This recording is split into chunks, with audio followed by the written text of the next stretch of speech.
Captain James Foster dragged himself into the shelter of the crumbling stone structure, leaving a trail of blood in the dust behind him. The emergency landing, if you could call a controlled crash an emergency landing, had torn open his side. His combat suit had administered coagulants, but he needed real medical attention.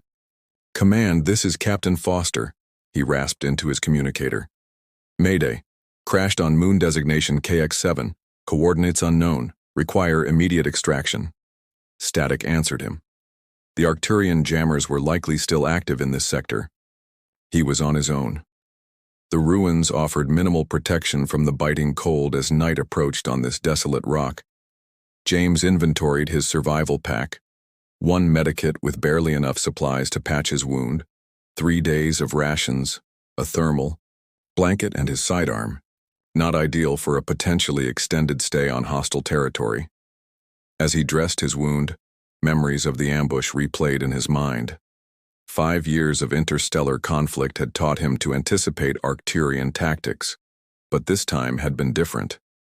The enemy ships had seemed disorganized, almost desperate. Darkness fell quickly on KX-7, bringing temperatures that dropped well below freezing. James activated his thermal blanket and positioned himself against a wall with a clear view of the entrance. Sleep came in fitful bursts, interrupted by pain and the unfamiliar sounds of this alien moon. A subtle change in air pressure jolted him awake. Something or someone had entered the ruins. James raised his weapon, targeting the entrance as a figure materialized from the shadows. She was unmistakably Arcturian, with iridescent silver skin that caught what little moonlight filtered through the collapsed ceiling. But unlike the soldiers he'd encountered, she wore no battle armor, only a torn flight suit with insignia James had seen only in intelligence briefings. "Queen Alara," he whispered, disbelieving. Her eyes, luminous and violet, narrowed as she assessed him. A dark fluid, Arcturian blood, seeped from a gash on her arm. She held a small energy weapon trained steadily on his chest. "Human," she acknowledged, her voice musical despite its coldness. "It appears we both chose the same sanctuary." "Bad luck for both of us," James replied, neither lowering his weapon nor firing it. "Your forces shot me down. And your kind's assassins sabotaged my transport," she countered. "I require shelter until my guards locate me." James noticed her shivering. Arcturians were even less tolerant of cold than humans. Without their sophisticated temperature-regulating technology, she wouldn't survive the night. "Temporary truce?" he suggested. "It's too cold for either of us to leave." She hesitated, pride warring with pragmatism on her elegant features. Finally, she gave a curt nod. "Until dawn," Queen Alara agreed, keeping her distance. "Then we resume being enemies."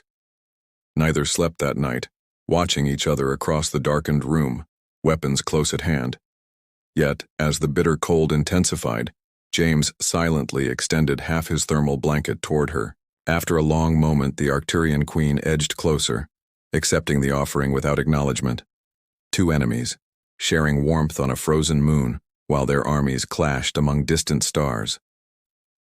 By morning, a violent electromagnetic storm had descended upon the moon, rendering communication impossible and creating atmospheric conditions too dangerous for spacecraft. James stood at the entrance of the ruins, watching violet lightning fracture the sky while hail-like particles battered the landscape. "Your guards won't be coming today," he said, turning to Queen Alara, who sat examining her injured arm. "Neither will my extraction team." "Then it seems our truce requires extension," she replied coolly, though James noticed her wince as she attempted to clean her wound with materials from her small emergency kit. "Let me help," he offered, approaching slowly with his medikit. "Human or Arcturian, infection is a universal enemy."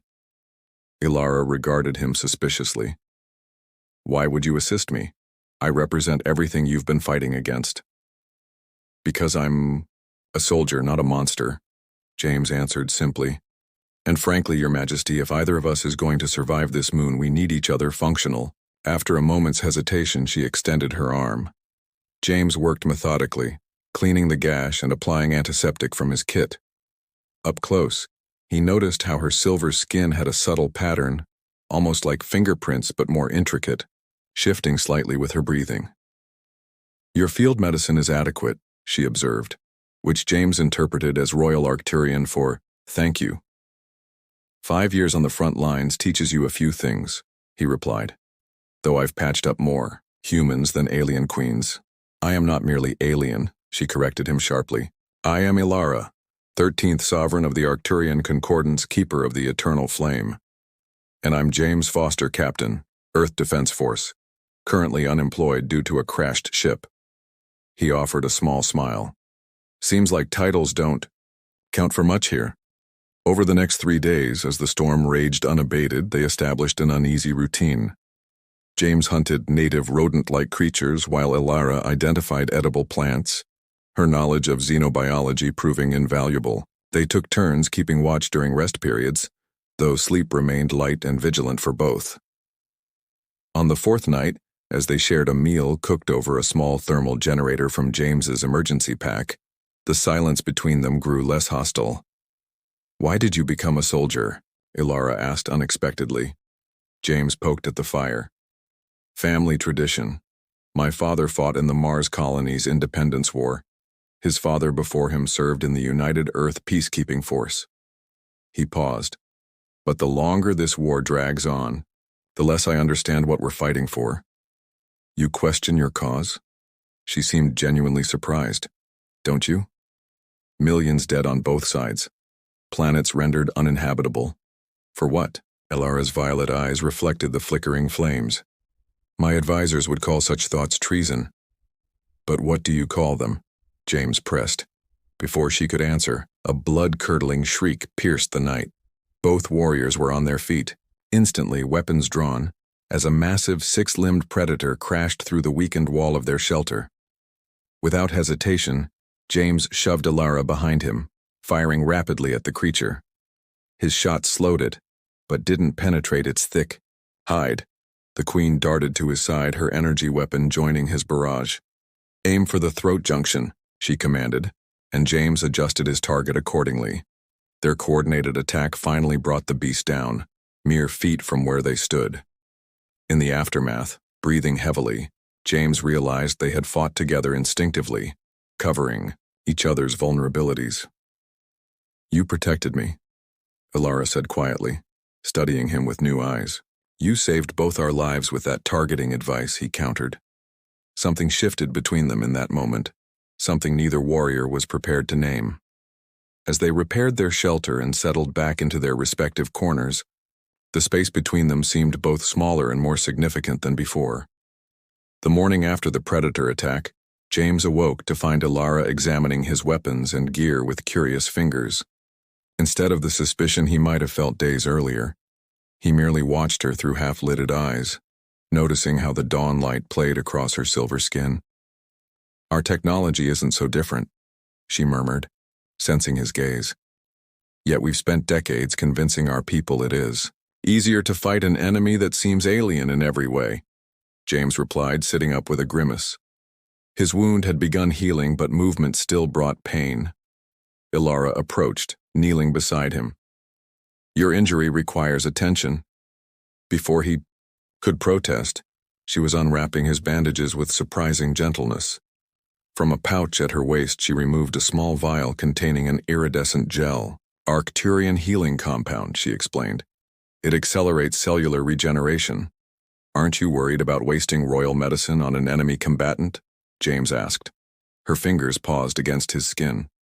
"Are we still enemies, James Foster?" The question hung between them, weighted with implications neither was prepared to fully acknowledge. Instead of answering, James nodded toward the vial, giving silent permission. Ilara applied the gel with precise movements, her touch lingering, perhaps longer than necessary. "The storm is clearing," she observed later as they stood at the entrance of their shelter.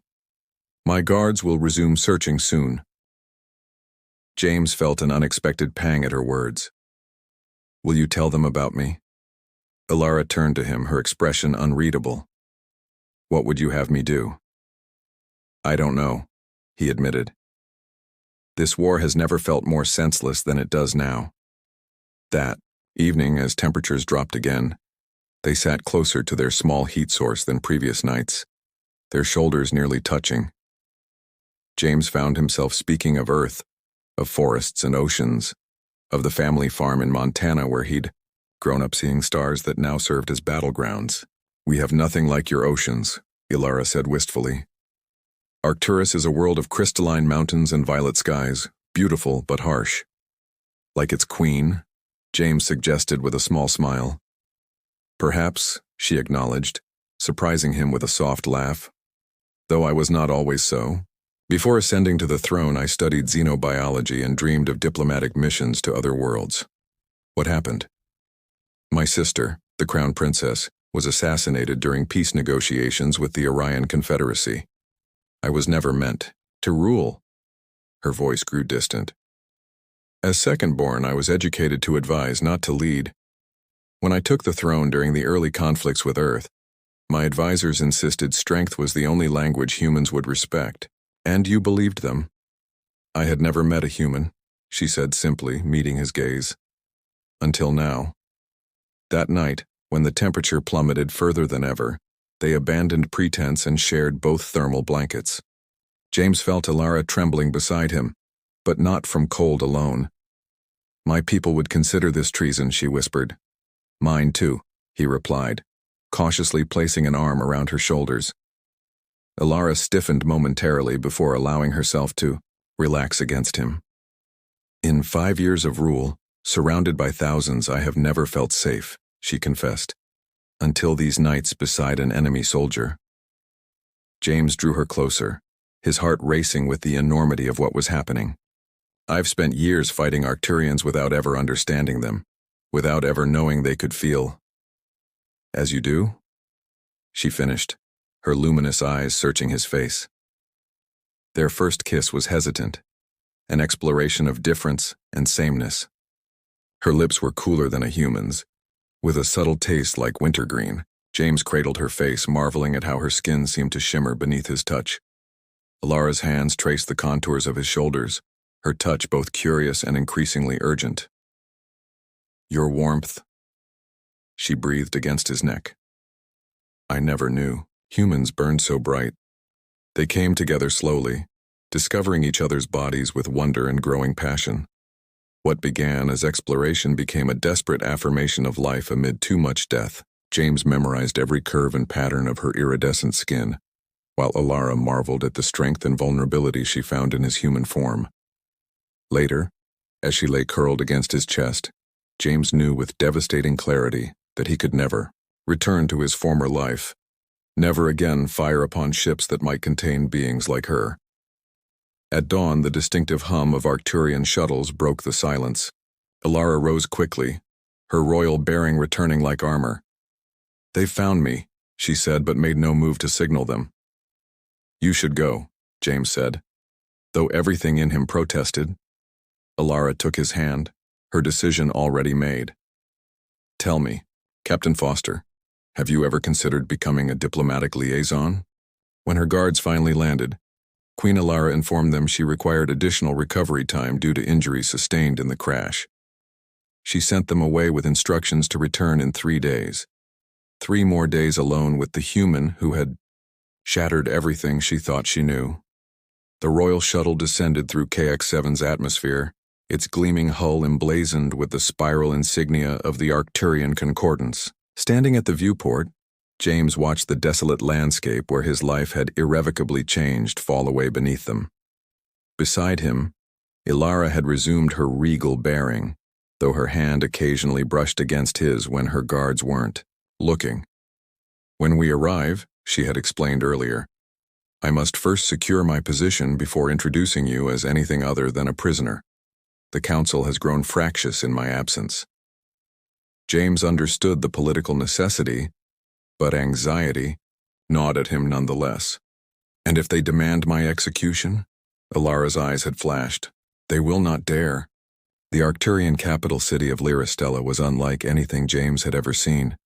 Spiraling crystal towers that caught and refracted the violet light of their sun, connected by translucent bridges that seemed to float unsupported. As their shuttle, Docked at the royal palace, a contingent of silver-armored guards formed a precise formation on the landing platform. "Remember," Ilara whispered as the hatch opened, "reveal nothing of what has passed between us." James nodded, allowing himself to be roughly escorted behind her as she descended the ramp. The assembled officials bowed deeply, but James noted the tension in their postures, the calculating glances exchanged. "Your luminance," addressed an older Arcturian with elaborate patterns etched into his silver skin. "We rejoice at your safe return. The Concordance has suffered greatly in your absence." "High Counselor Theron," Ilara acknowledged coolly. I am certain you maintained order admirably. We face challenges, Your Luminance. The human forces launched 3 major offensives. Retaliation was necessary." James felt his stomach twist. More death while they had found connection. "And this?" Theron gestured dismissively toward James. "A prisoner?" "Captain James Foster of Earth's Defense Force," Ilara confirmed. "He will be treated according to our protocols for high-ranking captives." Theron's eyes narrowed. "With respect, Your Luminance, the Council has already voted. All human combatants are to be subjected to immediate neurointerrogation, then executed as deterrence against further aggression." "The Council does not rule without me, Theron," Ilara's voice rang, with authority. "The prisoner remains intact until I determine his value for intelligence." For 3 days, James was held in a cell that, despite its purpose, offered more comfort than many human military barracks. Through his single window, he could see the central tower where Ilara presumably fought political battles he could only imagine. No communication came from her, though twice daily an Arcturian guard delivered meals without speaking. On the 4th day, his cell door slid open to reveal a slender female Arcturian in the robes of a royal advisor. "I am Selene, 3rd handmaiden to her Luminance," she said quietly. "The Queen sends a message. Trust no one. Preparations proceed."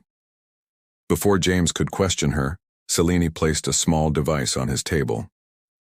"To help you understand our language more completely," she explained, loud enough for the corridor guards to hear. Then, barely audible, "The Council suspects. Be ready." That night, a commotion in the corridor preceded Theron's unwelcome appearance in James's cell, flanked by guards. "Captain Foster," the High Counselor's voice dripped with false courtesy. "I come with disturbing news. Our surveillance systems captured this today." He activated a projection showing Ilara in what appeared to be a private chamber, speaking passionately to a group of younger Arcturians. Though James couldn't understand every word, the translation device helped him grasp enough. She was advocating for peace negotiations with humans, citing her experience with James as evidence that coexistence was possible. "Treason," Theron hissed. "The Queen has been compromised, perhaps by methods we've yet to discover." His cold gaze fixed on James. "What did you do to her?" "Nothing she didn't do to me," James answered truthfully. Theron's expression hardened. "Take him to the interrogation chamber. Extract everything, especially regarding his contact with the Queen." As the guard seized him, alarms suddenly blared throughout the complex. A younger Arcturian rushed in, his ceremonial armor askew. "High Counselor, humans have breached our defensive perimeter. A full battle group approaching the palace." Theron spun toward James. "You signaled them somehow." "Impossible," James protested. "I've had no—" "Silence! Execute him now, before—" "You will do no such thing," came Ilara's commanding voice from the doorway. She stood in full ceremonial armor, flanked by her personal guard. "The human forces approach because I invited them to peace talks. Their commander has granted me temporary passage through their blockade." Theron's face contorted with rage. "Without council approval? This is unprecedented, as is this," Ilara countered, gesturing to the guards holding James. "Countermanding your Queen's direct orders. Some might call that treason, Theron." The tension in the cell was palpable, as guards looked uncertainly between their monarch and the High Counselor. James held his breath, aware that his life hung on the outcome of this power struggle.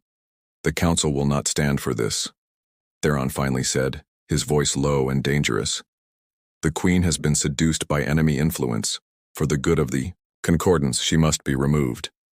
At his words, half the guards in the room shifted position, weapons raised toward Alara instead of James. So, she said, her voice steady despite the betrayal unfolding before her.